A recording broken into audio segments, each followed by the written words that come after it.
एक बात तो निश्चित है, गलती से भी बीज जिस फल का गिर गया है भूमि पर, तो वृक्ष वही उत्पन्न होगा जिसका बीज गिरा है।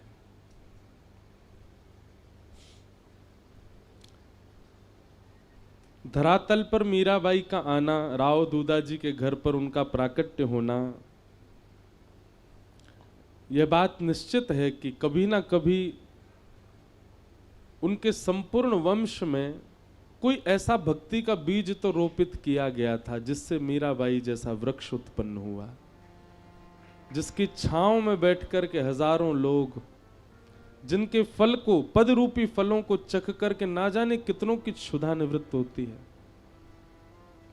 मैं इस बात को प्रमाणित तो नहीं कहता, पर व्यास मंच से जो भाव निकलते हैं ना, हमारी भावना ऐसी कि वो हम नहीं, या तो कोई दिव्य चेतना या फिर हमारे पूज्य गुरुदेव भगवान के आशीष से और गिरधर लाल जी की वाणी से वो निकलता है। आप सबके चित्त में श्री कृष्ण प्रेम उत्पन्न होना इस बात का प्रमाण है कि आपका कभी ना कभी का संबंध ठाकुर जी से है। भक्तिमती मीराबाई का चरित्र देखते हैं। बाल्यकाल की मीराबाई, ना खेल में रुचि है, न नृत्य में रुचि है। राव दूधाजी के मझले पुत्र की पुत्री हैं। घर में कोई कमी नहीं है मीराबाई के। वो सारे ऐश्वर्य, सारे सुख मीराबाई के चरण चूमते हैं, जिसके लिए पूरी दुनिया लालायित रहती है।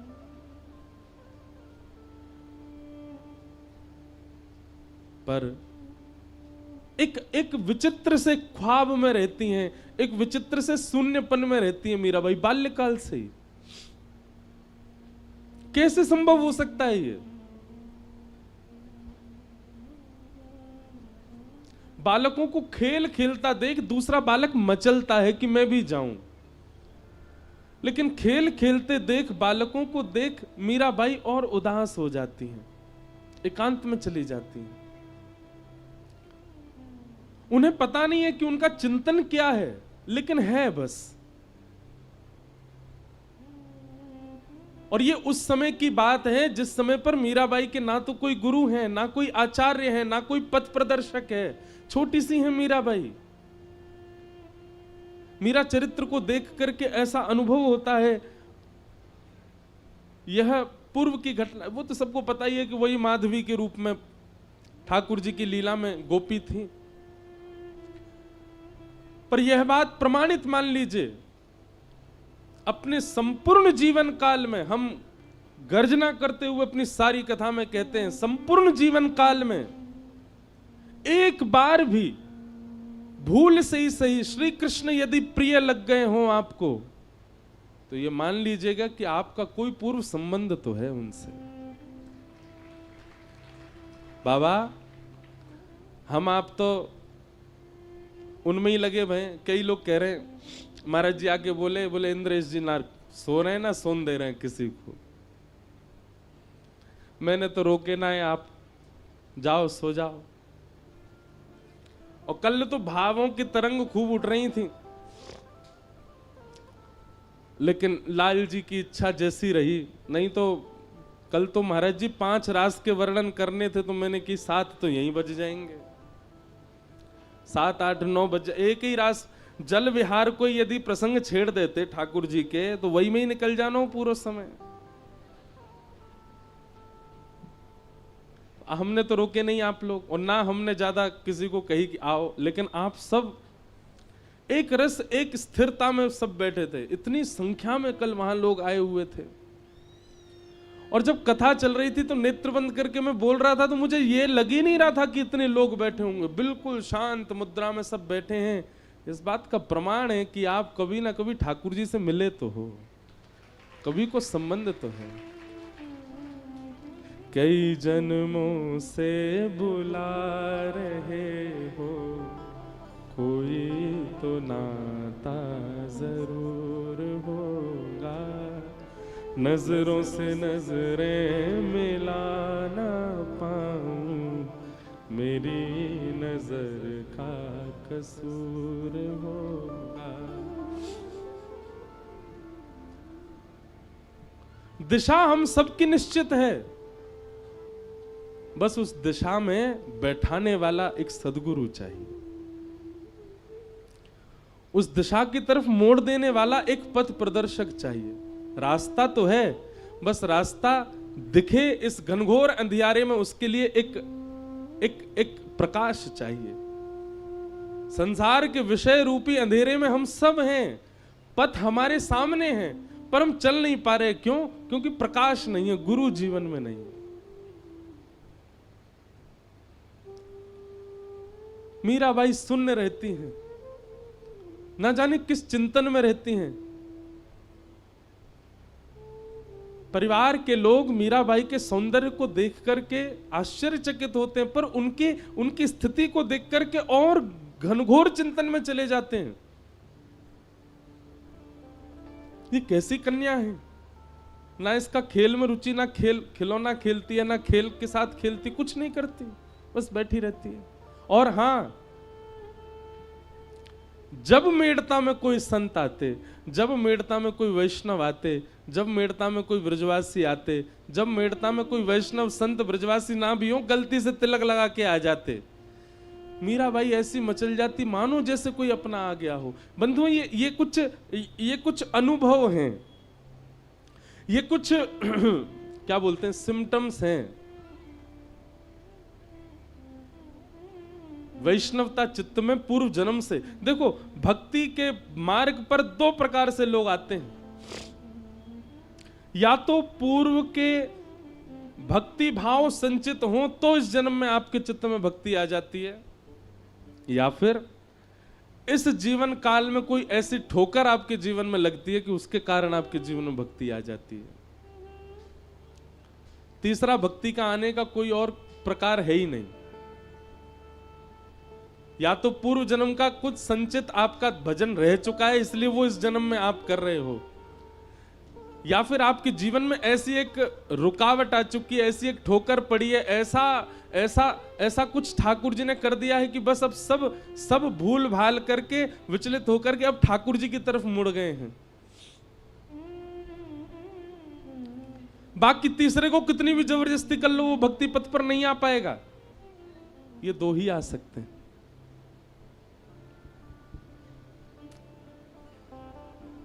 तो ये इस बात का प्रमाण है कि वैष्णव प्रिय लगते हैं, संत जन प्रिय लगते हैं, गैया प्रिय लगती है, ब्रज प्रिय लगता है, नाम प्रिय लगता है, लीला प्रिय लगती है, रूप प्रिय लगता है, धाम प्रिय लगता है। तो इस बात का प्रमाण है कि ठाकुर जी को आप प्रिय लगते हो, इसीलिए वो प्रियता उत्पन्न हो रही है।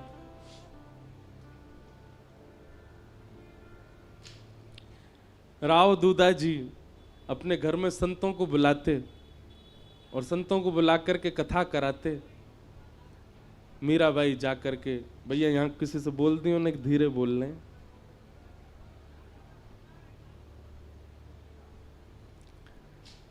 मीराबाई जा करके उस कथा में ऐसे विराजमान हो जाती, अरे उत्तर मीमांसा पूर्व मीमांसा वेदों की ऋचाओं पर प्रवचन, जिनके प्रवचन सुनने के लिए इतनी गम्यता चाहिए, उन प्रवचनों को सबसे आगे बैठ करके मीराबाई एकांत चित्त नन्ही सी बालिका बैठ करके श्रवण करती।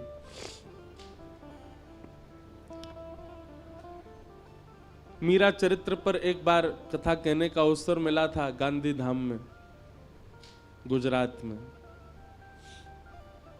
ये वृंदावन प्यारो वृंदावन जो पद है ना, ये अभी गांधी धाम में ही लिखा गया, और जिनके घर लिखा गया वो बैठे हैं यहाँ पर।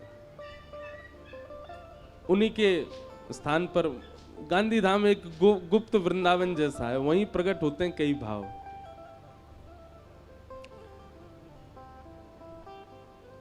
तो मीराबाई के प्रसंग में आता है कि जब जोशी जी कथा सुनाने के लिए आते थे तो मीराबाई सामने बैठ करके सुनती,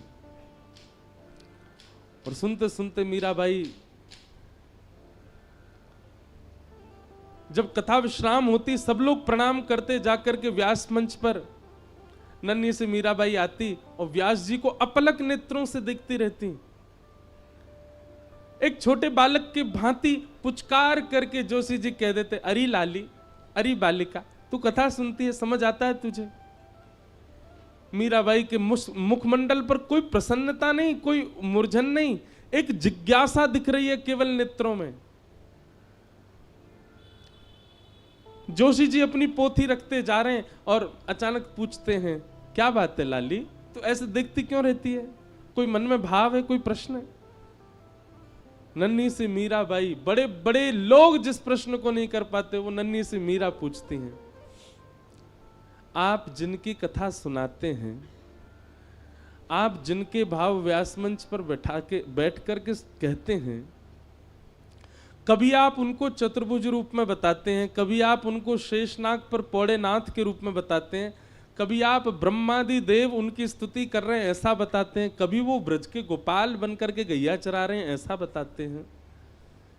यह तो स्पष्ट हो गया कि वो एक ही हैं, उनके विलास अलग अलग हैं। लेकिन मेरा बस एक ही प्रश्न है, ये गोपाल जी मुझे कब मिलेंगे? चिंतन उसका किया जाता है, चरित्र उसका सुना जाता है जिससे मिलना निश्चित हो। अरे घर में यदि किसी की बहुत प्रशंसा की जा रही है, किसी परिवार के बालक की, तो बाकी बालकों के मन में भाव आता है कि कभी कोई उत्सव में वो बालक आएगा तो हम मिलेंगे। हमारे दादा दादी माता पिता सब उसकी बड़ी प्रशंसा करते हैं। आप नित्य आकर के यहां कथा सुनाते हैं, क्या आप मुझे यह बता सकते हैं जिनका चरित्र लीला आप वर्णन करते हो वो मुझे मिलेंगे? नन्ही सी मीराबाई के प्रश्न को सुनकर के जोशी जी स्तब्ध हो गए। बाल भाव से देख रहे हैं पर मीराबाई के नेत्रों में प्राप्ति की जो प्यास है वो जोशी जी को स्पष्ट दिख रही है। जोशी जी ने मीराबाई के सिर पर हाथ फेर करके कहा, लाली, गुरु जीवन में आएंगे और वही तुमको ठाकुर जी के पास ले जाएंगे, वही तुमको ठाकुर जी दिलाएंगे। प्रतीक्षा करती रही। यह भी पूछा कब आएंगे गुरु, कोई समय निश्चित है उनका? बंधुओं, मैं अपनी कथा में एक बात स्पष्ट करके कह दूं आपसे, बहुत ध्यानपूर्वक सुनिएगा।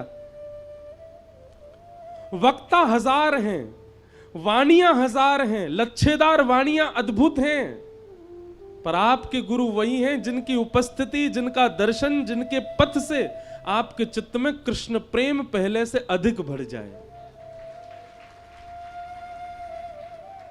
जिनकी उपस्थिति से, जिनकी वाणी से, जिनके कथन से, जिनके वचनों से मैं हर कथा में कहता हूं व्यास प्रिय लग रहा है, यह उचित नहीं है।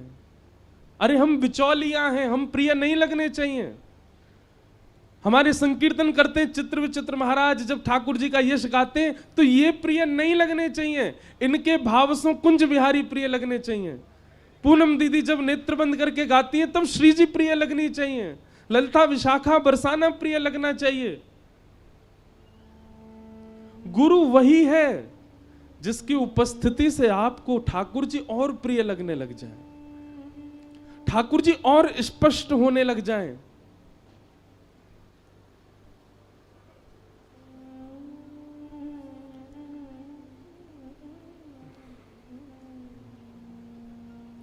अरे दुनिया में बहुव्यंजन बनते हैं, कहीं इटालियन बन रहा है, कहीं मैक्सिकन बन रहा है, कहीं पर साउथ इंडियन बन रहा है, कुछ बन रहा है, पर भोजन वो उचित जो आपके भूख को मिटाता हो। और कई बार नहीं, हर बार वह भोजन मां के हाथ की सामान्य रोटी और दाल ही होती है। भोजन अति विशिष्ट नहीं चाहिए, भूख मिटनी चाहिए। गुरु वह है गुरु वही जो हरि सो मिलावे, गुरु वही जो हरि की राह दिखा दे, और गुरु वही जो सब छड़ वृंदावन बसा दे, वही गुरु है। और क्षमा कीजिएगा, ऐसे गुरु आपके ढूंढने से नहीं मिलेंगे, ऐसे गुरु आपको ढूंढेंगे, उनकी वाणी आपको ढूंढेगी। और कैसे ढूंढेगी? निद्रा हो, सुसुप्ति हो, स्वप्न हो, स्नान हो, खान हो, चलना हो, डोलना हो, हंसना हो, रोना हो, हर स्थिति में उस गुरु के कोई वाक्य गूंजते रहेंगे चित्त में। उन गुरु का चिंतन आता रहेगा पुनश्च पुनः आपके चित्त में। घर में विवाह का प्रसंग है, सब नाच रहे हैं, गा रहे हैं, पर आपके चित्त में एक क्षण के लिए इस सब प्रसंग के बीच में भी आपके गुरु का उनका स्मरण हो गया, जिनसे आप वृंदावन मिलके आए थे। उनका स्मरण हो गया, जिनकी बैठे बैठे आपने कथा सुन ली थी। रात्रि स्वप्न में या निद्रा में उनकी स्मृति हो रही है, जिनके वचनामृत सुनकर के आप अपनी तन की स्थिति भूल गए थे। घर में अत्यंत शोक का समय है, सब व्याकुल चिंतित हैं, पर उस बीच में भी उनके कोई वाक्य आपको याद आ गए और आप उसमें भी वही गुरु हैं। हमारे पूज्य पूनम दीदी के गुरुदेव सन्मुख विराज रहे हैं। महाराज जी आपको बार बार धन्यवाद, आपके श्री चरणन में बार बार प्रणाम करें सब लोग। आपकी कृपा से हमारे व्रज धाम को अखंड पूर्णिमा प्राप्त भई।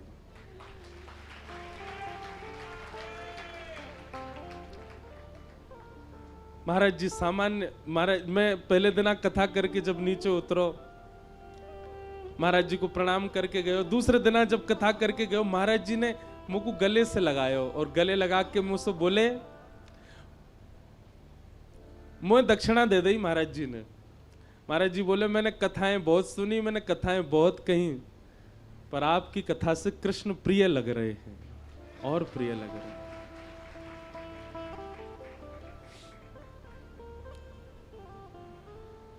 मेरा तो पहली बारी महाराज जी के दर्शन को सौभाग्य प्राप्त भयो। और पूज्य महाराज जी मुझको दीदी बता रही कि महाराज जी श्री जी के भाव के लिए खूब वो समय कैसे रहे होगा महाराज जी, जब किशोरी जी को प्रसन्न करने के लिए जब नृत्य करते होंगे, उनके सामने भाव गायो करते होंगे। महाराज जी के चरणन की नूपुर की जो ध्वनि हती, उनमें से एक ध्वनि श्री पूर्णिमा जी हमको प्राप्त भएगी। ऐसे हमारे पूज्य श्री महाराज जी को तो नाम अद्भुत है, पर आपको जो निकुंज को नाम है श्री रंगीली सखी पूज्य महाराज जी, आपने ही हमारी दीदी को ऐसा बैठा दियो कि अब इनको श्री जी दिखे सब जगह। हम दीदी की प्रशंसा नहीं कर रहे हैं उनके मुख पे, पर मैं आज आपसे भी कक्ष में कह रहा था कि ठाकुर जी ने अपने भक्तों के जितने लक्षण बताए, वो सारे लक्षण दीदी में घटते हैं। ताली मत बजाओ, सुनो, और ने ये प्रयास करो कि ये भाव हम में भी आवे। ठाकुर जी से किसी ने कहा, आपकी महिमा तो सब बताते हैं, आपका रूप तो सब बताते हैं, आपके भक्तों का रूप आप बताओ। ठाकुर जी बोले, सुनो, वाग्गदगदा द्रवते यस्य चित्तम रुदत्य भिक्षणं हसति क्वचित् विलज्ज उद्गायत नृत्यते च मद्भक्ति युक्तो भुवनं पुनातु। भगवान कह रहे हैं पहला लक्षण क्या है? बोलते बोलते बोलते जिसका गला रुक जाता हो।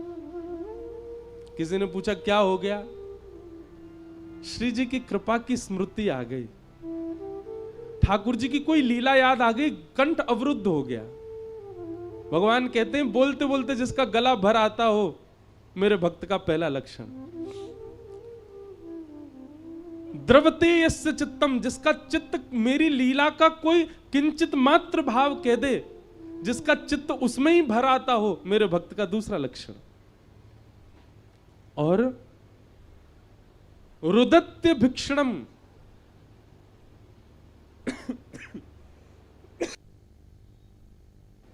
रुदन, अत्यंत रुदन।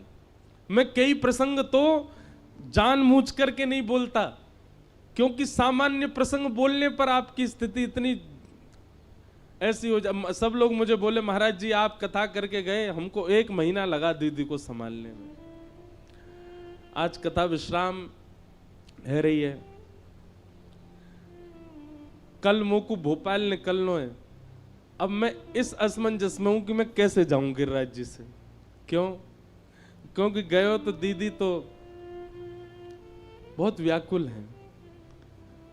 रुदत्य भिक्षणम ठाकुर जी कह रहे हैं, और फिर हसित रुदत्य भिक्षणम हसती क्वचिच्च। और एक बात याद रखना, बहुत भाव में रहने वाला, बहुत कृष्ण विरह में रुदन करने वाला, वो हंसता भी बहुत है। जब हंसी में आता होगा तो वह कोई रोक ना पाता होगा। हसती क्वचिच्च।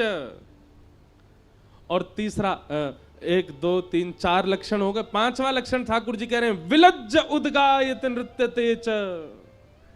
निर्लज्ज होकर के, विलज्ज होकर के जो मेरा संकीर्तन करता हो, और जब नृत्य करने पर आवे तो यह भी विचार ना करे कि कौन देख रहा है, कहां से मेरे वस्त्र उधर रहे हैं, कहां क्या मैं क्या नृत्य कर रहा हूं, मेरे रूप की भंगिमा कैसी बन रही है, मेरे केश खुल रहे हैं, ये सब विचार भी उसको ना होता हो। भगवान कहते हैं ये लक्षण जिसमें हो मद भक्ति युक्त हो, वो मेरा भक्त है। और ये सारे लक्षण हमारी पूनम दीदी में दिखाई देते हैं। ये सब भाव है, और ये इन सब में इनका कोई बल नहीं है, इनकी कोई योग्यता नहीं है, इनकी कोई गम्यता नहीं है। सब कृपा इनके गुरुदेव की। इनके गुरुदेव प्रसन्न होकर के इनको देख लेते हैं, उसी से ही दीदी का इतना भाव बन जाता है। मीराबाई को भी यह प्रतीक्षा है कि मेरे गुरु कब आएंगे। और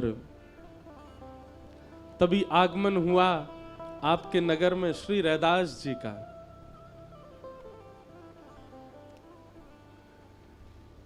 प्रवचन कर रहे हैं व्यास मंच पर बैठ करके, और बगल में जैसे कल गिरधर लाल जी बैठे थे, ऐसे ही एक आसन के ऊपर उनके श्री ठाकुर जी गिरधर गोपाल बैठे हैं।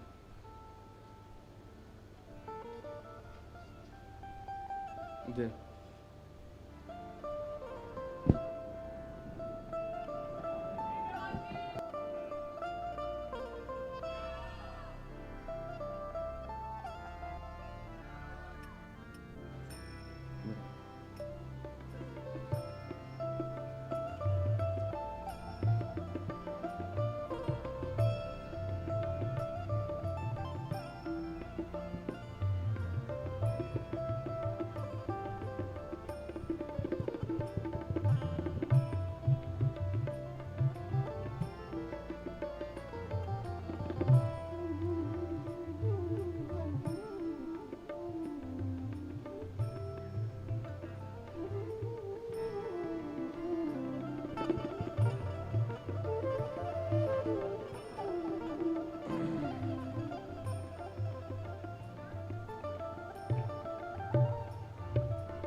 बोलो कुंज बिहारी लाल की जय। परम सौभाग्य है आज जटेरी धाम के पूज्य महाराज जी हम आप सबके मध्य में विराज रहे हैं। पूर्व में गिरिराज जी में कथा हुई तो महाराज जी उसमें पधारे और महाराज जी ने ऐसी अद्भुत रुद्र वीणा से पूरी कथा को आनंदित किया। आज पूज्य महाराज जी पुनः पधारे, आपके श्री चरणों में बारंबार प्रणाम। ले मीरा है गिरधर तेरा। यहाँ मीराबाई के गुरुजी पधारे हैं और तभी व्यास मंच पर पूज्य महाराज जी पधारे हैं। देखो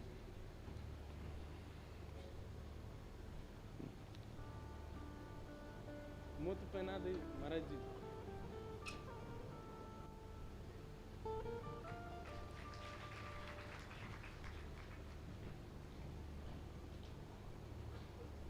हमारी ललिता जी है ना, निकुंज में ललिता जी जिनके अवतार हमारे स्वामी श्री हरदास जी महाराज हुए, किशोरी जी की सखीन में ललिता जी बड़ी भोरी हैं, बहुत सीधी। किशोरी जी से वो ज्यादा भोरी हैं।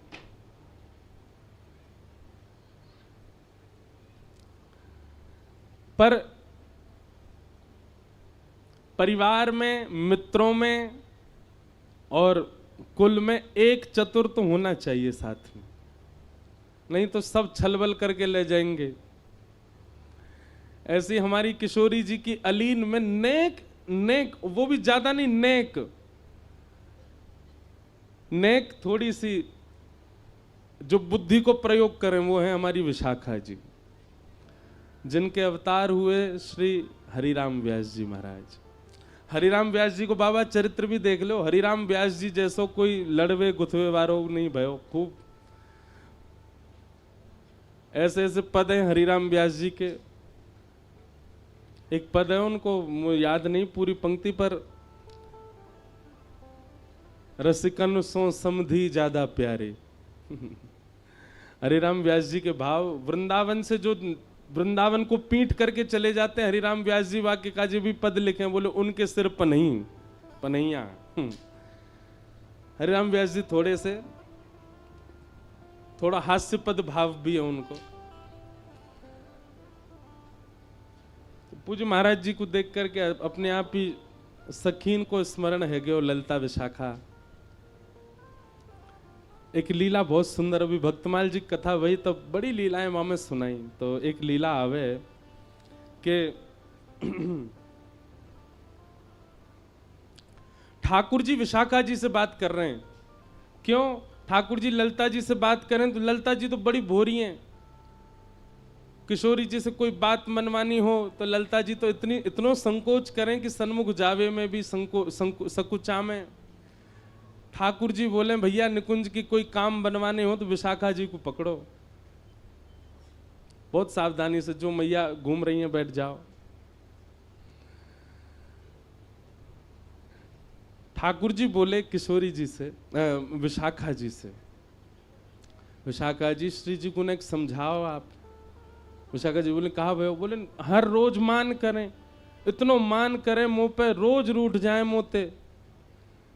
अरे मैं इतनो लाड़ लो लाल अपने नंद यशोदा को, पलकन में रखे मोह को यशोदा मैया नंद बाबा। पूरे नंद भवन में सब मेरी आज्ञा ऐसो माने, लाला कहे और हम करें। ऐसो लाड़ चाव को जोड़ा में, ठाकुर जी अपनी स्थिति बता रहे हैं। पर निकुंज में आती ऐसो है जाऊं मेरी कोई कदर ही ना है, कितनों श्रृंगार करके आ जाऊं श्री जी तो नाराज है जाए। काय बात ते नाराज है गई है? बोले मैंने तो आज विचार किया कि आप नील वर्ण पहन के आओगे, आप पीत वर्ण कैसे पहने आए? ठाकुर जी बोले कई अब हर बार विचार मिले पर कभी कभी ना भी मिले, पर श्री जी तो मान कर लें। एक दिन श्री जी या बात सो रूठ गई कि ये नीली मणि पहन के आए, वहां में कोई गोपी दिख रही है। अंत में पता चली वो श्री जी ही दिख रही, अपनों ही प्रतिबिंब देख के गुस्सा है गई जी कौन गोपी बैठी है जा में। हे विशाखा जी तुम श्री जी को समझाओ, बहुत मान करें। वैसे एक बात कहूं, ठाकुर जी यूं कहते जा रहे हैं, अच्छा तो लगे मुझको जी मान कर ले, मैं मनाऊं इनको, वही से तो लीला को पूरा श्रृंगार बने। पर कभी कभी तो अवकाश होना चाहिए ना, जरूर रोज ही मान करें।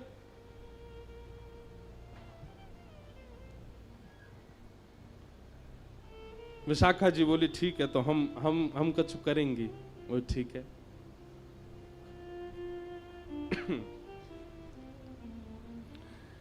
तो आज निकुंज में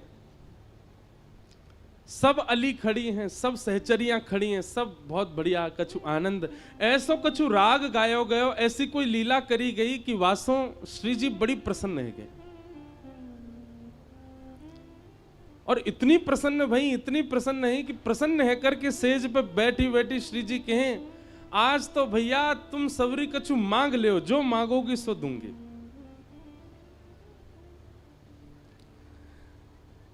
श्री जी की पहली बार ऐसी स्थिति ना है। श्री जी तो कभी भी ये कह दें कछु मांग लो, पर सखीन को स्वभाव है कि वो श्री जी से कभी कछु याचना ना करें।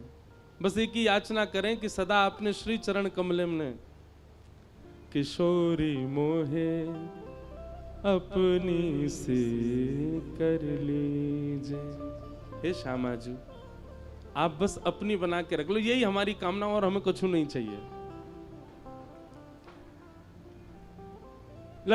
ललता आदि सब सखियान ने आकर के प्रणाम करी, बोले हे श्यामाजू आप सदा राजी रहो, यही चाहिए। कोई कह रही आप सदा प्रसन्न रहो, यही चाहिए। आपके जितने आरते सब मुंह पे आ जाएं, यही चाहिए। आप सदा निकुंज में विराजमान रहो, ऐसे ही प्रसन्न बढ़ते रहो, आपको मोद प्रमोद नित प्रति बढ़ते रहो, यही चाहिए।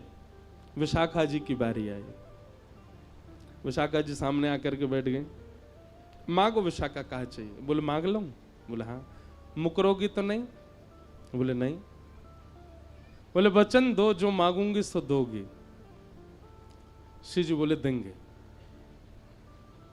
बोले आपके बगल में जो श्याम सुंदर बैठे हैं, इनको हाथ पकड़ करके मेरे हाथ में दे दो, और ये सदा के लिए मेरे है जाएं, ऐसी कृपा मुंह पे कर दो।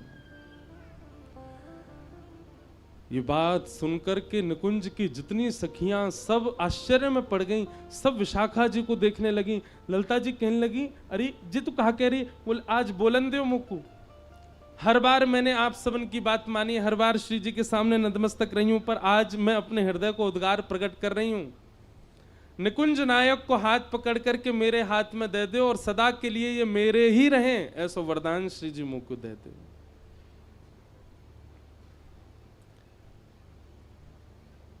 श्री जी स्तब्ध हो गए। तुरंत अपने आसन से खड़ी है गई, और बगल में विराज रहे श्याम सुंदर भी अपना हाथ खींच रहे हैं, और विशाखा जी से कहने, अरे विशाखा जी ये सब करवे की थोड़ी कही मैंने, जी कहा कर रही हो आप? विशाखा जी बोली तुम शांत रहो, तुम्हारी बात नहीं जी, मैं अपने मन के भाव कह रही हूं। किशोरी जी ने तुरंत हाथ पकड़ करके विशाखा जी के हाथ में दे दियो, और विशाखा जी को उठा करके निकुंज के सिंहासन पर बिठा दियो, और स्वयं चमर लेकर के डुराने लगी। क्यों? निकुंज नायक के बगल में जो उनकी बैठे वही निकुंज की नायिका है। ये दृश्य देख करके, यह छवि देख करके सब सखियां रुदन करने लगी। अरे विशाखा जी तू कैसी लीला कर रही है? तू कहां कर रही है? तू स्वामिनी जी को श्रम दे रही है। सब बोलते रहे, पर विशाखा जी तुरंत बैठ गई ठाकुर जी को हाथ पकड़ के, और जैसे सिंहासन पर बैठी, सिंहासन पर बैठ करके श्री जी की अदा में विशाखा जी बोल रही हैं, आज मैं अति प्रसन्न हूं, निकुंज की सब सखीन को कछु देनो चाहूं। सब सखियां नंबर सो आ रही हैं, विशाखा जी सबको कछु ना कछु प्रदान करती जा रही हैं। चंवर डोरा रही, श्री जी के हाथ पकड़े और के सन्मुख आई। सन्मुख आकर के श्री जी से कही, मैं आप सो बड़ी प्रसन्न हूं। अब निकुंज की नायिका बन गई ना, या हमारी याद तरीका के शब्द बोल रही हैं। मैं आप सो बड़ी प्रसन्न हूं, आपने प्रसन्न है करके जिनको मुंह को दान किया है, अब वो वस्तु मेरी है चुकी है। मतलब श्री कृष्ण को दान आपने मुंह को किया, अब ये मेरी वस्तु है, और इस समय मैं निकुंज की नायिका हूं, तो या भाव सो मैं अपनी वस्तु आपको प्रदान कर रही हूं। सदा इनको ध्यान रखियो, कभी कोई आंच इनके ऊपर नहीं आवे। और मेरी आपसे एक ही इच्छा है, कहा मेरी वस्तु जो मैं आपको प्रदान कर रही हूं, इन पर कभी मान मत करियो। मेरी वस्तु है, मेरी वस्तु पे आप मान कैसे कर सको? विशाखा जी चाहती तो सीधी किशोरी जी से प्रार्थना कर लेती कि आप ठाकुर जी पे मान मत करो, पर ये विशाखा जी ने ऐसी लीला करी कि सिंहासन पे बैठ के ठाकुर जी अपने कर ली, और अपने करके अब किशोरी जी से कह रही हैं, अब मैं अपनी वस्तु आपको दे रही हूं, तो दूसरे की वस्तु पे मान करने को अधिकार नहीं है। हे किशोरी जी, मैं अपनी हृदय की वस्तु जो आपने मुंह को दी वही मैं आपको प्रदान कर रही हूं। मेरी वस्तु को ध्यान रखियो, और आपको हर भाव को अधिकार है, पर अब मान मत करियो, मेरी वस्तु पर मान मत करियो। काउदना मुझको पता नहीं चल जाए कि श्याम सुंदर आज रूठे बैठे। किशोरी जी ने विशाखा जी को हृदय से लगा लियो। इतने में ही देखे सिंहासन पर ठाकुर जी कहाँ गए, नीचे देखी तो पौड़े हुए चरणन में। जय हो विशाखा जी, बढ़िया तुमसे बात करी, मैंने कहा लीला रचाई तुमने, ऐसा करके अरे सीधे ही कर देती, पर नहीं, आपकी बुद्धि को प्रणाम है। पहले मैं अपनों कर लियो, अपनों करके फिर किशोरी जी को देके करी, अब इन पर मान मत करियो, जो मेरे वस्तु है। ऐसे सखीन को हम प्रणाम करें, ऐसी गोपीन को हम प्रणाम करें, जिन्होंने ठाकुर जी अपने वश में कर लिए। महाराज जी को देख के अचानक स्मृति सी आई कि सखीन को प्रणाम कर लियो जाए। तो मैं निवेदन कर रहे हो भैया कि गोपी भाव यानी कि वह प्रेम की स्थिति, जिस प्रेम की स्थिति की गम्यता में हम विचार भी नहीं कर सकते, वह प्रदान करने की सामर्थ्य ना ही किसी यज्ञ में है, ना ही किसी तप में है, ना ही किसी जप में है, ना ही ब्रजवास में है, ना ही दुनिया भर के सब क्रियाकलापों में है। वह गोपी प्रेम भाव देने की क्षमता केवल और केवल गुरु कृपा में है। गुरु कृपा यदि कर दें तो वह हो सकता है। आप कहेंगे गोपियों के कौन गुरु हैं? साक्षात श्री किशोरी जी।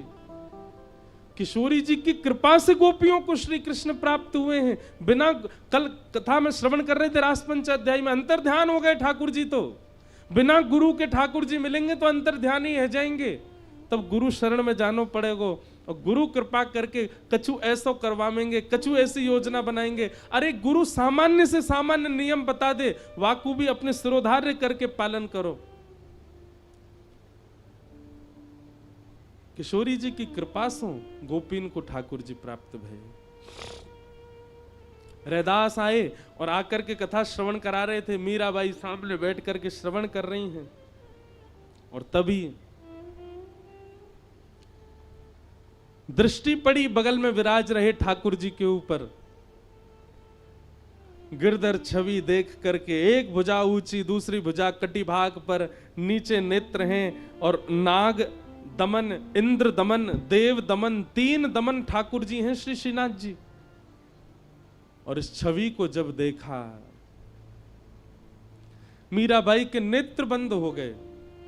कथा में बैठे बैठे मानो पूर्ण स्मृति उनके हृदय में जागृत हो गई। सब ब्रजवासी 56 भोग बना रहे हैं, अपनी अपनी बैलगाड़ी में धारण करके गिरिराज जी पर लेकर के जा रहे हैं, और इन्हीं ब्रजवासी में एक गोपी माधवी भी जा रही है।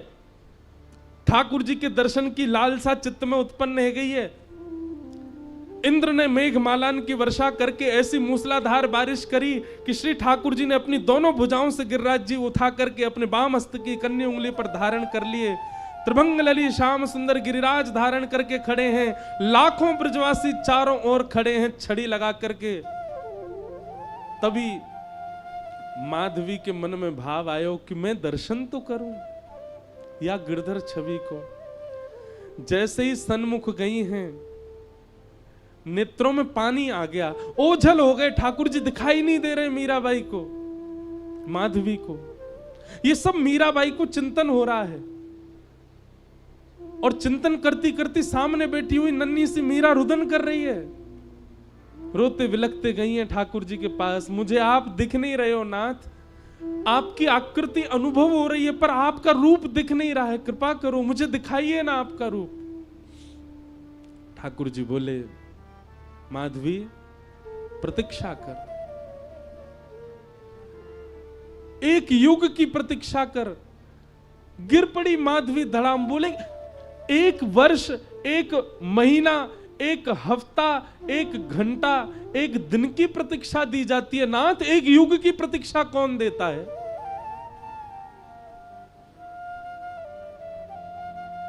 ठाकुर जी कह रहे हैं, जितनो ताप, जितनो संताप, जितनो विरह, जितनी व्याकुलता, उतना प्रेम प्रगाढ़।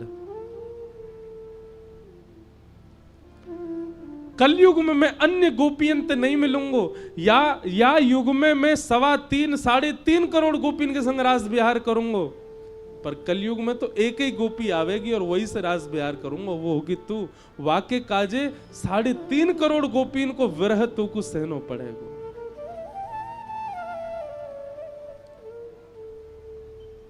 और व्याकुल रहती रहती माधवी एक युग प्रतीक्षा करके अब मीरा बन के आई हैं। और आज जैसे ही वह स्वरूप देखा, स्मृति आ गई। ठाकुर जी ने पहले ही संकेत किया था, संत के माध्यम से, गुरु के माध्यम से तेरे जीवन में आऊंगा मैं। मेरे रूप को देखते ही तो पूर्व जन्म की सबरी स्मृति है जाएंगी। दौड़ करके गई मीरा, देख नहीं रही है रैदास जी को, बस चरण पकड़ रही है, देख वहीं रही है ठाकुर जी की ओर, और कह रही है, नाथ ये मेरे गोपाल जी हैं, ये मेरे ठाकुर जी हैं। सब लोग अचंभित हो गए परिवार के, ये क्या हो रहा है। और मीराबाई बस कुछ भी बोले जा रही है। इनने गिरिराज जी उठा लिए, अरे बामस्तकी करनी उंगली पर उठा लिए, सब छड़ी लेकर के खड़े। मैंने इनसे प्रार्थना करी, मुकु दिख जाओ, नहीं दिखे मुकु एक युग की प्रतीक्षा करवाई है इनने। मैं मटकी भरवे गई, वो चाय वे आ गए मेरे सामने, मेरे समान लंबे है गए। इनके सखासों मेरो ब्याह भयो, पालकी में घुस गए मेरी में। कैसी दुर्भाग्यशालिनी में मेरे सामने बैठ करके मुझसे कह रहे अपना रूप दिखा दे, मैंने नहीं दिखायो। बहुत वर्षन की प्रतीक्षा के बाद मेरे जीवन में आए। आपसे आज्ञा लेना चाहूं, इनको मुकु दे दो। आज मुझे किसी ने ये प्रश्न भी पूछा है, अब यह भी एक संयोग है कि उसने यही प्रश्न किया कि किसी और के सेवा के ठाकुर जी मुझे इतने भार हैं, किसी और के सेवा के ठाकुर जी मुझे इतने प्रिय लग रहे हैं, मैं क्या करूं महाराज जी। उनसे मांगूं, उनसे कहूं तो कोई अपने ठाकुर जी कैसे दे, पर उनके ठाकुर जी स्वप्न में आते हैं, उनके ठाकुर जी चिंतन में आते हैं। हमारी बात बहुत ध्यान से सुनो, इस लीला से यह स्पष्ट हो जाएगा। ठाकुर जी अर्चक के देने से नहीं आएंगे, ठाकुर जी अपनी इच्छा से आएंगे। गोपाल भट्ट गोस्वामी के ठाकुर जी कितने करोड़ों लोगों के हृदय के सम्राट बने बैठे, राधा रमन लाल। स्वामी श्री हरदास जी के हृदय के ठाकुर जी कुंज बिहारी लाल कितने करोड़ों हृदय के सम्राट बने बैठे।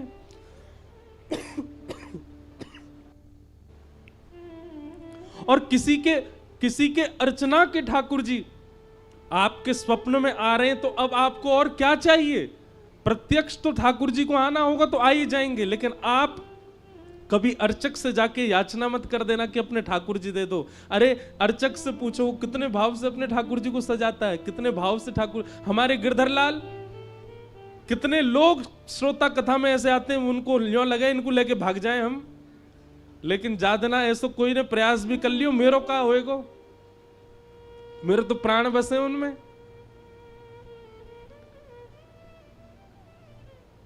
मीराबाई के चरित्र में सुनो क्या हुआ। यहां रैदास जी रो रहे हैं, अरे कोई या कुछ संभालो, बालिका कुछ कहा कह रही है, मेरे गोपाल जी को यूं कह रही है मेरे हैं। मीराबाई प्रार्थना कर रही है, बोले नाथ मैं आपसे लड़ना ना चाहूं, झगड़ना, आपसे छीनना ही रही हूं, पर इनके वचन को आपको बता रही हूं। इनने मुझसे कही कि जो मेरे पास आएंगे आपके माध्यम से आए हैं। इतने संत आए, इतने संतन के ठाकुर जी मेरे यहां आए, पर कोई के ठाकुर को देख करके मुझ को ये स्मृतियां नहीं आई जो आपके ठाकुर को देख के आई है। लेकिन कोई अपनी अर्चक कैसे दे देगा। हृदय से लगा करके रैदास जी तो कक्ष में चले गए। मीराबाई बाहर खड़े होकर के संकल्प लेती है, बोले रैदास जी का दोष नहीं है, मेरे गुरु की कोई दोष नहीं है। कन्हैया अब तुम्हारी इच्छा जाननी है, यदि वास्तव में आप मुझसे प्रेम करते हैं तो आप मेरे पास आएंगे, और केवल 3 दिन का समय दे रही हूं। 3 दिन में आप आ गए तो मान जाऊंगी कि आप मुझसे प्रेम करते थे, आपका जो वचन था वो सत्य था। और 3 दिन में यदि आप नहीं आए तो फिर जो होगा वो मुझे स्वीकार है, अगर मेरे प्राण भी निकल जाएं तो मुझे स्वीकार है।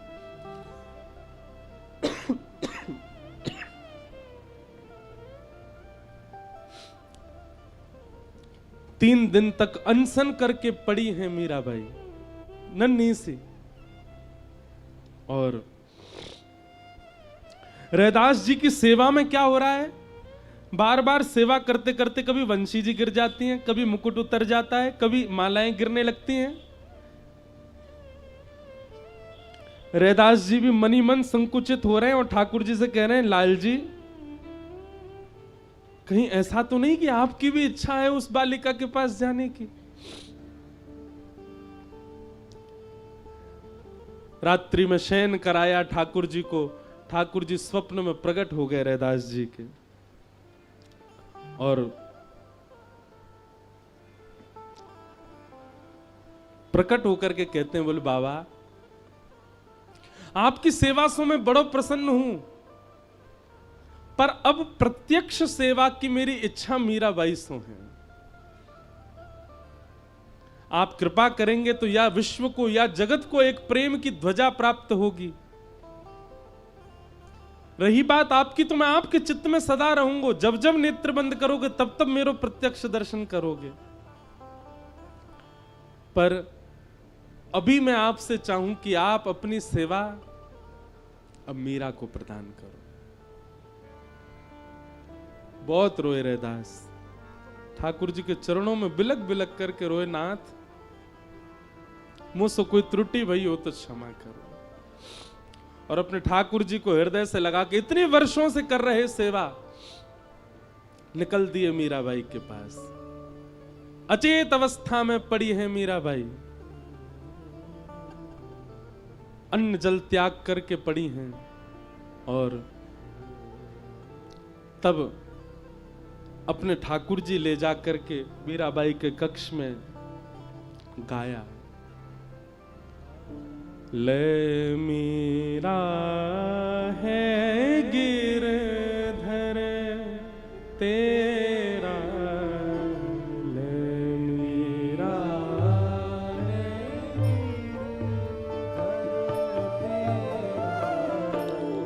ले मीरा है गिरधर तेरा,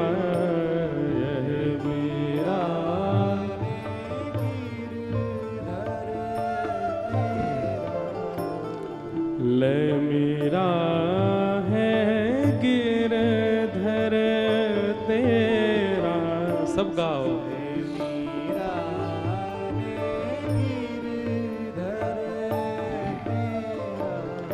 सेवा पूर्ण भई अब मेरी, सेवा पूर्ण भई अब मेरी, सेवा पूरी भई अब मेरी, सेवा पूरी भई अब मेरी,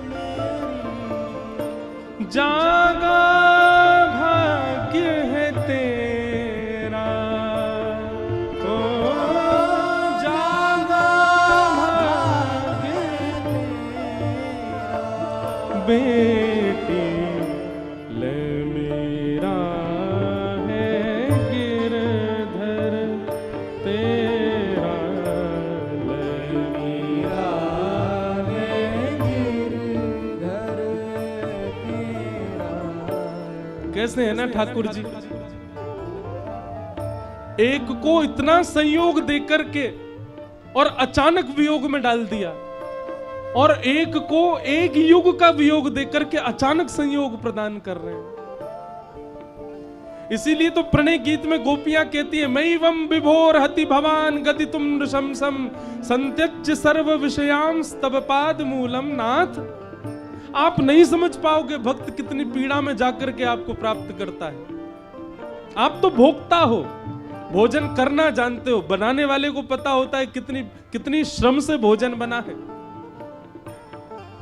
पर भैया या में कछु और उपाय है ना सके। ठाकुर जी को ये स्वभाव है, एक को संयोग दे रहे हैं तो किसी को वियोग दे करके आए हैं, और जिसको संयोग दिया है ज्यादा दिन टिकवे वाले ना है, वियोग देंगे। मेरा कहने का आश्रय ऐसा नहीं कि ठाकुर जी चले जाएंगे, वियोग किसी भी रूप में दे सकते हैं। जरूरी नहीं है कि पास रहने वाले का सदैव संयोग, कई बार पास रहने वाले का भी वियोग रहता है चित्त में। सेवा बड़े भाव सो करियो, सेवा बड़े भाव से करियो। मीराबाई को समझा रहे हैं, सेवा बड़े भाव सो करियो, सेवा बड़े भाव से करियो। नैन लगइयो नेहा, ओ नैन लगइयो नेहा। बेटी ले मेरा है गिरधर तेरा, ये मेरा है गिरधर ले मेरा है गिरधर तेरा, ले मेरा रे गिरधर।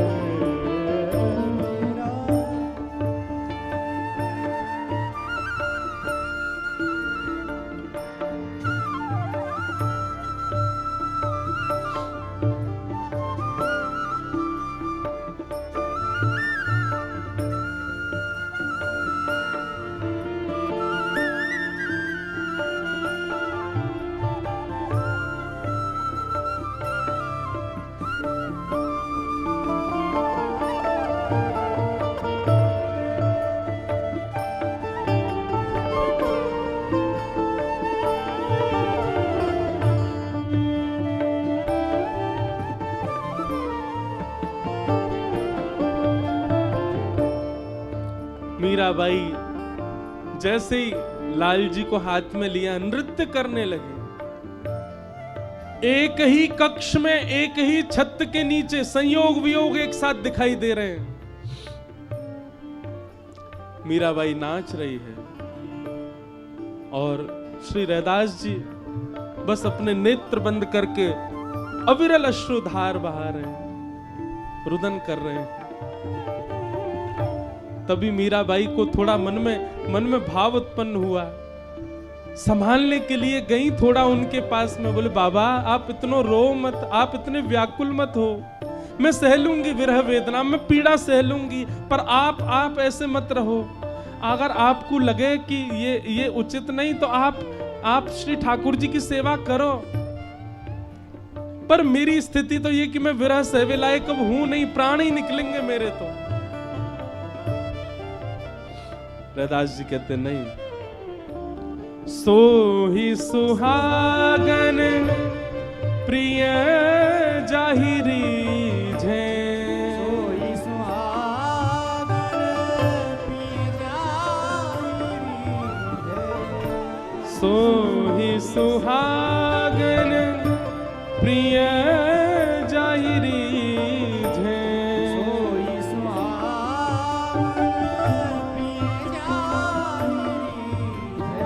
झे। कैसा तेरा मेरा हो, कैसा तेरा मेरा। लाली ये तेरे और मेरे नहीं है, इनके और उनके नहीं है, ये तेरे मेरे इनके उनके नहीं है, ये वाक्य हैं, ये जा से रीझ गए हों, ये जासों प्रसन्न है जाएं, ये वाक्य हैं, ये तेरे मेरे की कोई बात नहीं है लाली। सो ही सुहागन प्रिय जाहिरी झे, सो ही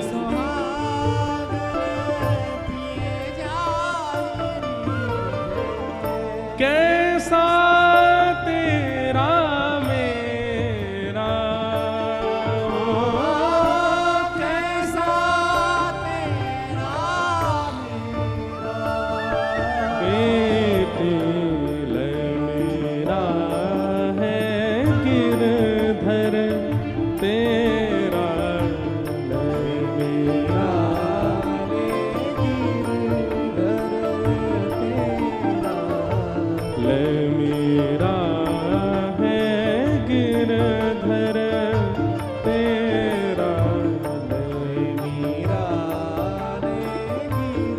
सेवा बड़े भाव सो करियो, सेवा बड़े भाव से करियो, सेवा बड़े भाव सो करियो, सेवा बड़े भाव से करियो। ए जागा भाग्य है तेरा,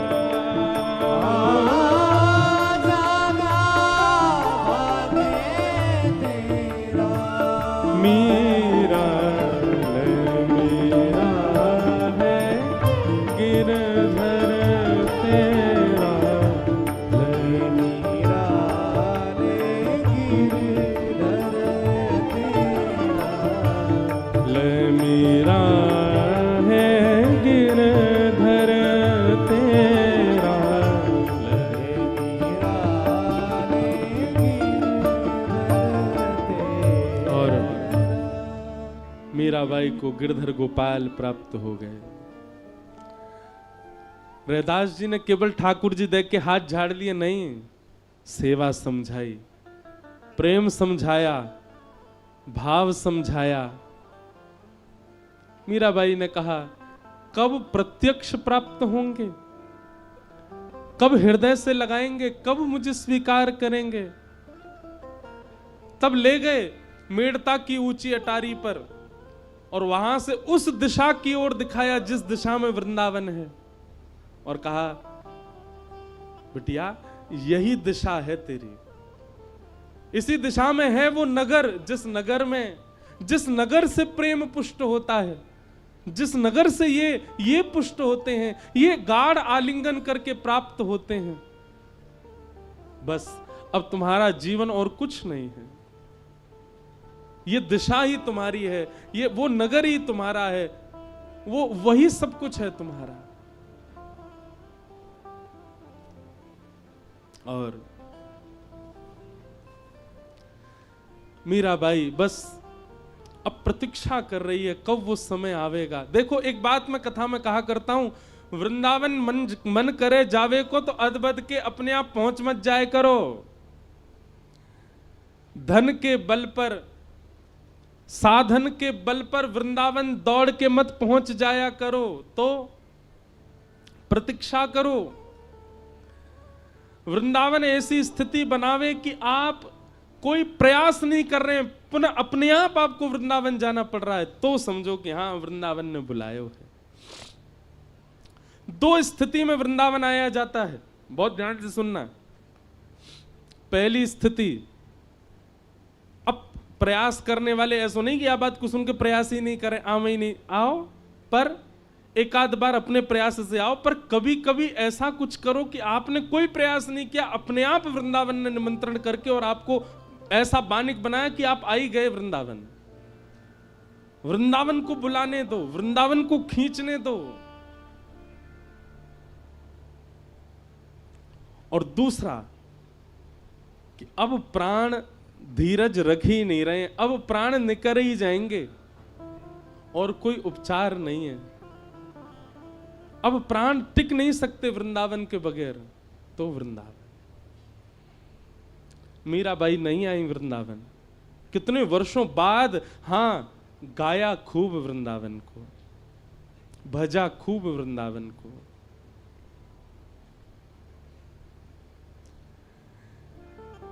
मीराबाई ने गुरुदेव से पूछा कि मुझे बहुत स्मृति होती है, बहुत याद आती है श्याम सुंदर की, गिरधर गोपाल की, मैं क्या किया करूं।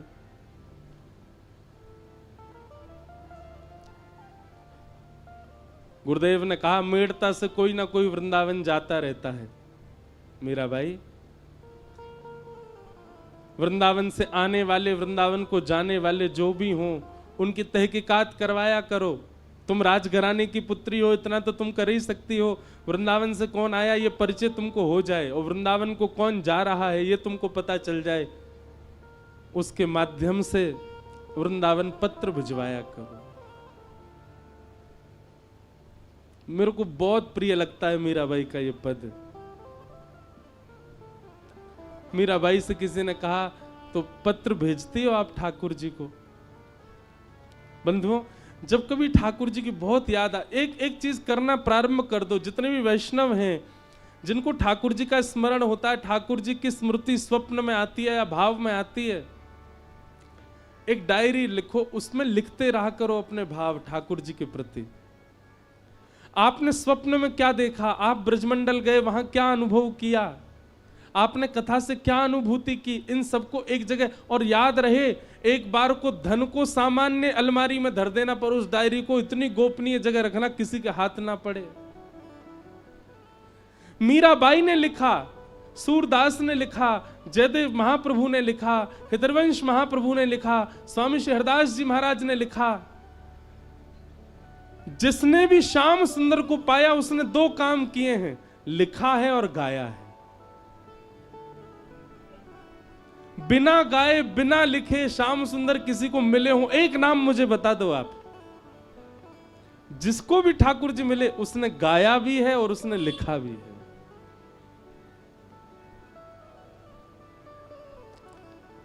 मीराबाई कहती है, गुरुदेव आज्ञा तो करके गए थे कि वृंदावन को पत्र लिखा करो, पर मेरी तो स्थिति बड़ी भयावह हो गई है। क्यों? मीराबाई कहती हैं, पतियां मैं कैसे लिखूं, लिखी ही न जाए पतियां। सब लोग गाओ।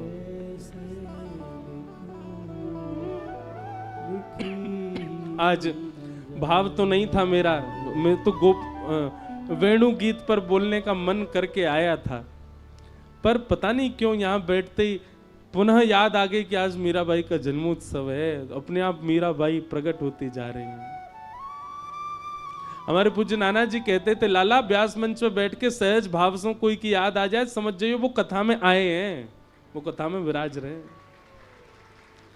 आज शरद पूर्णिमा पे मीराबाई कहाँ हैं? बोले कहाँ हैं? कहीं और नहीं है, मेड़ता में नहीं है, मेवाड़ में नहीं है, नाथद्वार में नहीं है, चित्तौड़गढ़ में नहीं है, कहाँ है? गौरांगी रसकुंज में बैठी है मीराबाई और कथा श्रवण कर रही है। पतियां मैं कैसे लिखूं,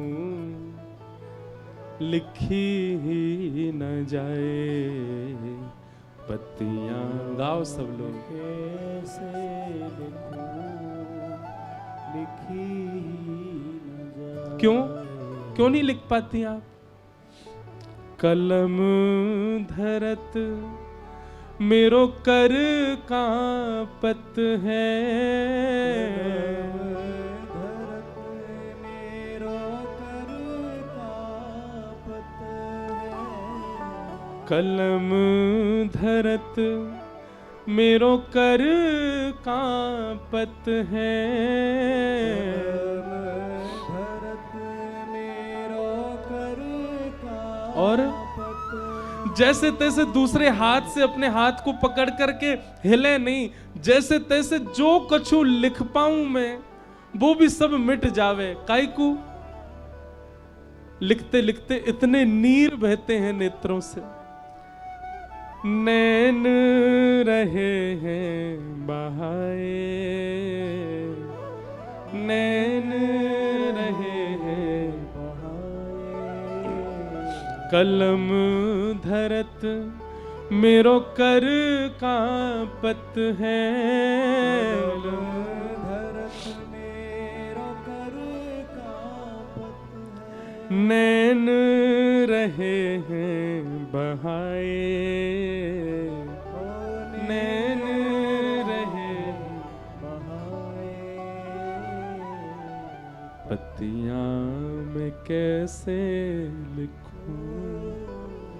लिखी ही न जाए पतियां मैं कैसे लिखूं, लिखी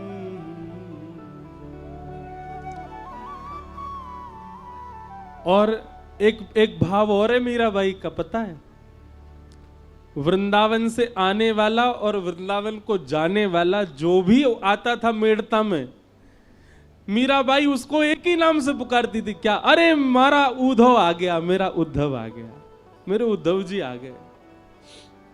अपना पत्र लेकर के जाती, पत्र में कुछ भी नहीं लिखा है, सब ऐसे स्याही पे जल डाल दो पूरा फैल जाता, ऐसे पत्र होते थे मीराबाई के। एक बार किसी ने कहा, बोले मीराबाई आपके पत्र हम वृंदावन ले तो जाते, उसमें कुछ समझ तो आता नहीं है।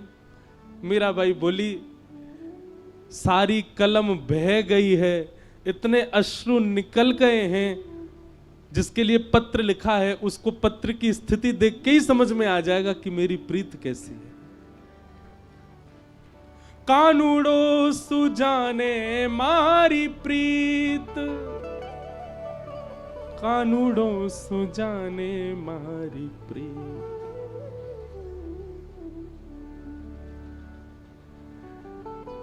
मीराबाई पत्र देती और क्या कहती है, हमारी विपत उद्धव देखी जात है, हमारी विपद उद्धव देखी जात है। उद्धव, अगर पत्र में कुछ नहीं भी लिखा गया है ढंग से, तो मेरी स्थिति तो तुम देख रहे हो ना। पत्र चढ़ा दिया करो और स्थिति बता दिया करो श्याम सुंदर को, क्यों कैसी स्थिति है मेरी। हमारी विपत उद्धव देख जात है, हमारी विपत उद्धव देख जात है। हरि सो कहियो जाए, हरि सो कहियो जाए।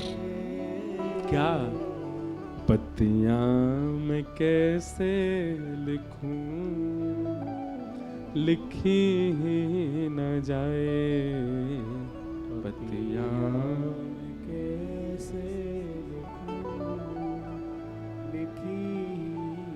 वृंदावन जाने वाला कहता है, तुम्हारी स्थिति बता दूं और स्थिति के बाद क्या कहूं, बस ये बता दूं, रोती है, बिलखती है, व्याकुल रहती है, इसके बाद कुछ कहना है। मीराबाई कहती, बस एक बात, क्या?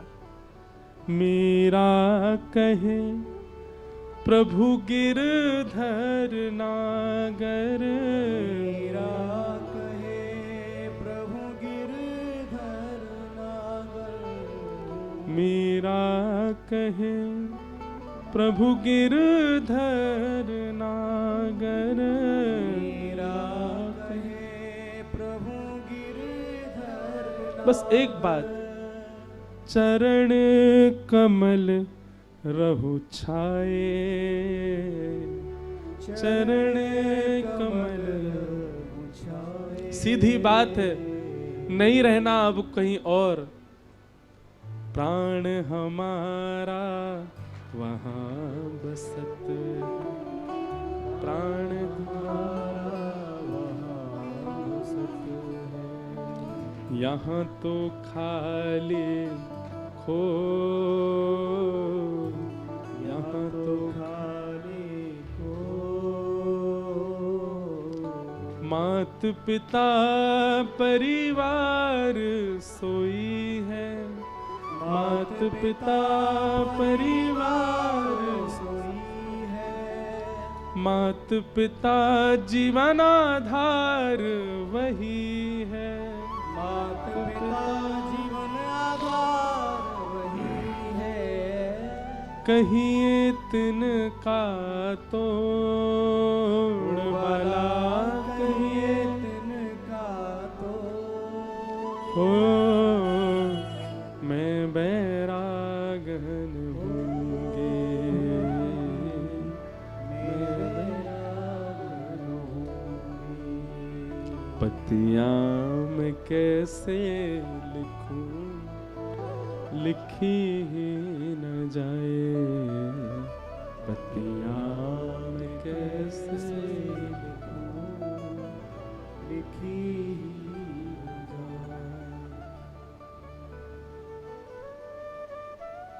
एक दिन पूरे मेड़ता में ढोल बज रहे थे, नगाड़े बज रहे थे, सहनाइयां बज रही थी। घर में नए नए मिष्ठान बनाए जा रहे थे। मीराबाई अपने ठाकुर की सेवा करके जब देखती हैं चारों ओर इतनी साज सज्जे सजावट चल रही है, किसी से पूछती हैं क्या हो रहा है। तब किसी ने कहा, अरे मीरा, राजस्थान के सबसे बड़े राजघराने की बहू बनने जा रही हो तुम।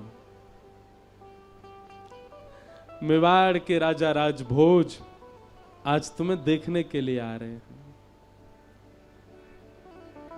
बहुत रोई मीराबाई। अपनी मां से मना किया, पिताजी से मना किया, परिवार वालों से मना किया। मैं केवल गिरधर की हूं, आप मेरी स्थिति समझिए। मैं संसार के सामान्य संबंधों में नहीं बंध सकती। संसार के संबंध जिस लिए होते हैं वो मुझसे नहीं हो पाएंगे, मैं उसके लिए नहीं हूं। आप गलत करेंगे, मेरे साथ नहीं, मेरे साथ कुछ गलत नहीं होगा, मेरे साथ तो ठाकुर जी हैं, पर गलत होगा उस व्यक्ति के साथ जिससे आप मेरा विवाह करेंगे। वो जिस आश से मुझे ब्याहना चाहते हैं वो आशा मैं पूरी नहीं कर सकती। वो परिवार जिस आश से एक बहू को लाना चाहता है वो सब क्रिया मेरे से संभव नहीं होंगी। पर कोई नहीं समझ रहा है मीराबाई को। राजा भोज के साथ वार्ता हुई मीराबाई की। मीराबाई ने सब स्पष्ट कर दिया, क्षमा करें पर मेरा परिवार नहीं मान रहा है, पर मैं आपके लायक नहीं हूं। जो एक सामान्य कन्या के गुण होते हैं वो मुझ में नहीं है। एक पत्नी व्रत पातिव्रता धर्म क्या होता है ये मैं नहीं कर पाऊंगी। मैं पत्नी व्रता पातिव्रत हूं, पर गिरधर की, मैं सामान्य किसी व्यक्ति की नहीं हो सकती। क्षमा करें आप मुझे। बंधुओं, राजा भोज की जो बात है ना वो बहुत सुंदर है। थोड़ी देर मौन रहे, मीराबाई को देखते रहे और देखते देखते उन्होंने कहा, मैं आपको एक बात कहना चाहता हूं। हाँ, प्रसंग ऐसा आता है कि मीराबाई ने कहा, आप जाकर के सबको मना कर दीजिएगा कि ये संबंध आपको स्वीकार नहीं है। राजा भोज बोले ठीक है। जैसे ही सब के मध्य में गए, मीराबाई सुन रही थी ये मना कर देंगे, पर राजा भोज ने जाकर के सबसे कह दिया, मेरी बात हो गई मीरा से, उनकी सारी शर्तें मुझे मंजूर हैं और मैं उनसे विवाह करने को तैयार हूं। मीराबाई सुनकर के स्तब्ध हो गई, ये कैसे व्यक्ति अपने पैर पे अपने आप कुल्हाड़ी मार रहे हैं। मीराबाई ने फिर कहा, मैं आपसे कुछ चर्चा करना चाहती हूं। कहा, मैं आपको सब सत्य बता चुकी हूं, फिर भी आपको विवाह करना है। तब राजा भोज कहते हैं, जैसे आप संसारी संबंध में मेरे साथ नहीं रहना चाहती, मैं भी इस नाते से आपको नहीं स्वीकार कर रहा हूं, तो फिर आपने विवाह के लिए क्यों कह दिया। भोजराज कहते हैं, हमारे मेवाड़ में एक से एक राजा आते हैं, एक से एक योद्धा आते हैं, एक से एक विरक्त आते हैं, एक से एक सन्यासी आते हैं, पर हमारे मेवाड़ में आज तक किसी भक्त के चरण नहीं पड़े। अगर मीराबाई आ जाएगी तो हमारा मेवाड़ पवित्र हो जाएगा। आपके चरण पड़ने से हमारा द्वार घर पवित्र होगा, इसलिए आप चलो। मुझे आपकी सब बातें मंजूर हैं, पर इसी बहाने सही आप स्वीकार करो। मीराबाई ने कोई उत्तर नहीं दिया, चली गई वहां से। बस उसी दिन से विरह व्याकुलता बढ़ने लगी। नित्य अपने ठाकुर जी से कहती हैं, घर के लोग नहीं मानेंगे, सब मेरा जबरदस्ती ब्याह कर देंगे, आप आओ ना।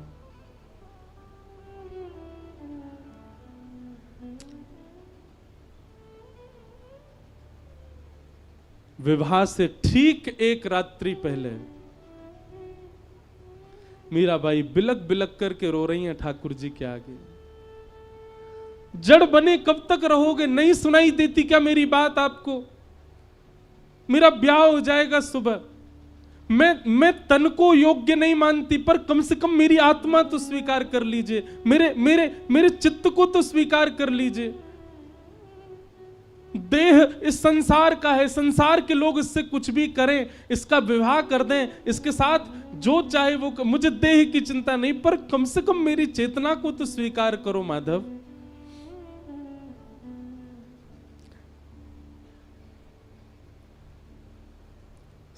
रोते रोते ठाकुर जी के चरणों में सो गई मीराबाई। और जब प्रातःकाल उठी हैं और मीराबाई की मां ने जैसे ही प्रवेश किया उनके कक्ष में, तो क्या देखती हैं कि जो शादी का जोड़ा मीराबाई के लिए बनवाया था वो तो एक जगह टंगा हुआ है। एक नवीन वस्त्र पहने हैं, नवीन शादी का जोड़ा मीराबाई ने पहना हुआ है, हाथों में मेहंदी रची हुई है, आंखों में सुंदर काजल लगा है, गले में मंगलसूत्र आदि गहने पहने हुए हैं, पैरों में पाजेब, बिछिया और महावर सब लगा है, मांग में सिंदूर भरा हुआ है, और मीराबाई अचेत अवस्था में गिरधर के चरणों में पड़ी। यह वो पोशाक नहीं है जो मीराबाई के लिए बनवाई गई थी, यह तो कोई अत्याद्भुत पोशाक है, ऐसी पोशाक कोई बना नहीं सकता। चेतना में लाया मीराबाई को उनकी मां ने और कहा, मीरा तू कहां गई थी, ये क्या करके आई है, ये कैसा श्रृंगार किया, तेरे मांग में सिंदूर किसने भरा, तेरे हाथ किसने रच दिए, ये पांव में पाजेब किसने पहना दी, ये बिछिया कब पहन कर, और ये जोड़ा कहां से पहन करके आई है।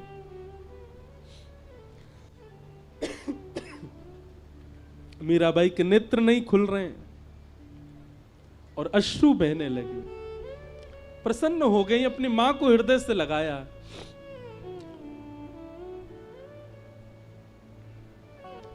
माई माई सपनानु वरना दीनानाथ दीनानाथ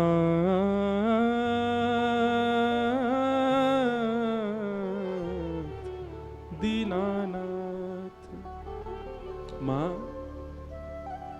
कल मेरा विवाह हो गया, मेरा विवाह हो गया, दीनानाथ आए मुझसे विवाह करके गए। मां, तू पागल है मीरा, क्या बोलती है, कैसे विवाह हो जाएगा, तुझे सोता छोड़ के गई हूं यहां पर, तू निकली भी नहीं है, बाहर से किवाड़ लगी थी, ये तेरा सब पागलपन है, अपने आप मांग में सिंदूर भर लिया है, अपने आप। अच्छा मां, तो आप ऐसा जोड़ा कहीं और से बनवा के ला सकती हो मेरे लिए, क्योंकि इस जोड़े को कोई सामान्य व्यक्ति नहीं लेकर के आया, साक्षात द्वारिकाधीश मेरे लिए लेकर के आए थे। अच्छा, किसी ने देखा तेरा ब्याह होते हुए, कोई साक्षी देगा तेरे ब्याह की। मीराबाई कहती हैं, दुनिया के ब्याह की साक्षी 100 लोग दे देंगे, दुनिया की ब्याह की साक्षी 500 लोग दे देंगे, मेरे ब्याह की साक्षी तो 56 करोड़ देवता देंगे। 56 कोटा जना पधारा, 56 करोड़ बराती आए थे। मां, एक सुंदर विवाह का पूरा बारात आ रही थी, 56 करोड़, उसमें सब देवी देवता नृत्य कर रहे थे, महादेव, ब्रह्मा, रुद्र, सनकादि आदि सब नृत्य करते आ रहे थे। मैया, ऐसे ऐसे गाजे बाजे बज रहे थे जो हमने कभी सुने नहीं, जो हमने कभी देखे नहीं, ऐसी ऐसी ध्वनि प्रकट हो रही थी, ऐसे ऐसे स्वर थे मां, जिनके सुंदर शब्द से मानो रोम रोम पुलकित प्रफुल्लित हो रहा था। मां, 56 कोटा जना पधारा और दुल्हो श्री ब्रजनाथ।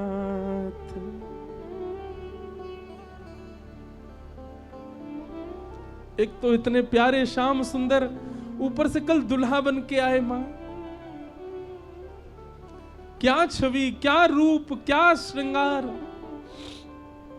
मुझे देख के मंद मंद मुस्कुरा रहे थे। मेरे जीवन का सबसे श्रेष्ठ दिन।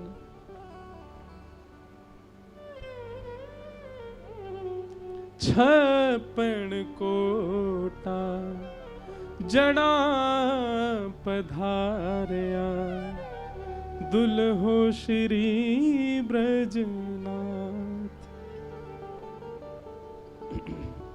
माई माई सपनानु वरना दीनानाथ दीनानाथ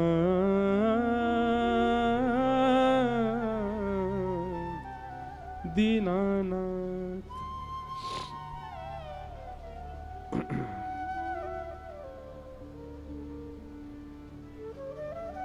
मीराबाई का विवाह तो हो चुका है, लेकिन माँ ने चरणों में प्रणाम किया और प्रणाम करके बोली हमारी लाज बचा ले मीरा। द्वार पर बारात आ गई है मेवाड़ से, जल्दी स्नान कर सब मिटा और आजा विवाह के मंडप में। मीराबाई ने अब हट नहीं की। क्यों? क्योंकि अब उनको सब स्वीकार था, क्योंकि अब जो भी ये करेंगे वो मेरे देह का है, मेरी आत्मा तो कृष्ण ने वरण कर ली है। आज मीराबाई को वो प्राप्त हो गया जिसके लिए वो एक युग से प्रतीक्षा कर रही थी। और मीराबाई ने ब्याह किया, अपने माता पिता की प्रसन्नता के लिए ब्याह किया। और फिर विवाह करके पूरी लीला सब मीराबाई की मेवाड़ में हुई। वहां पर भी कई प्रसंग प्रकल्प मीराबाई के सब बताए सुनाए जाते हैं। ऐसी भक्तिमती मीराबाई का आज जन्मोत्सव है। उन्हें हम बारंबार प्रणाम करते हैं, बारंबार वंदन करते हैं। और इस विषय में मुझे जाना नहीं है, क्योंकि कईयों की स्थिति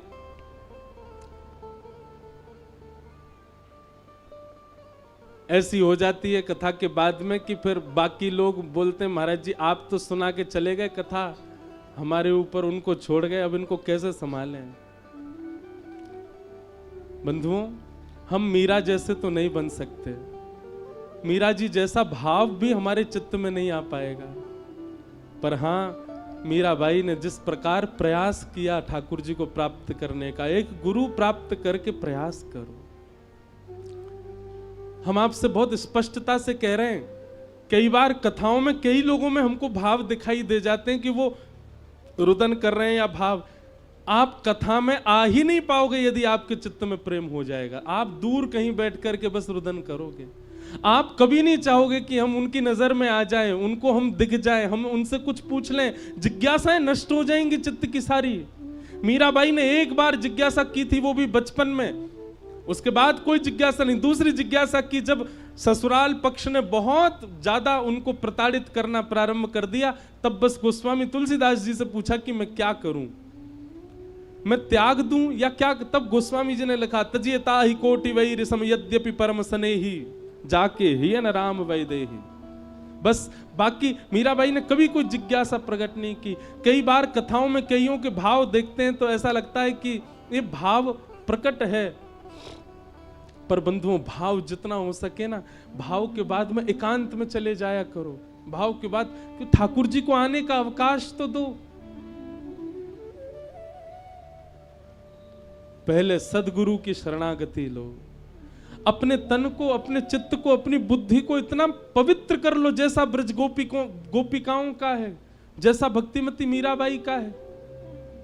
अरे परपुरुष की बात क्या करते हैं, परपुरुष होता क्या ये नहीं जानती ब्रज की गोपियां। कृष्ण मन कृष्ण तन कृष्ण ही हमारो धन, आठों याम ऊधो हमें कृष्ण ही सो काम। अरे कहां तक कहें, कोई और पुरुष रूप में दिखता नहीं गोपियों को, सब गोपी दिखती हैं, पुरुष केवल श्याम सुंदर। ऐसे ऐसे शुद्ध चित्त के हैं हम, ऐसी स्थिति है हमारी, बनेगी गुरु कृपा से, श्री जी की कृपा से।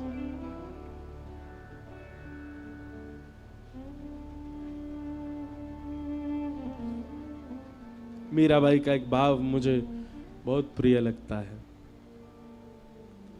थोड़ा आनंद वाला भाव है। मीराबाई कह रही हैं,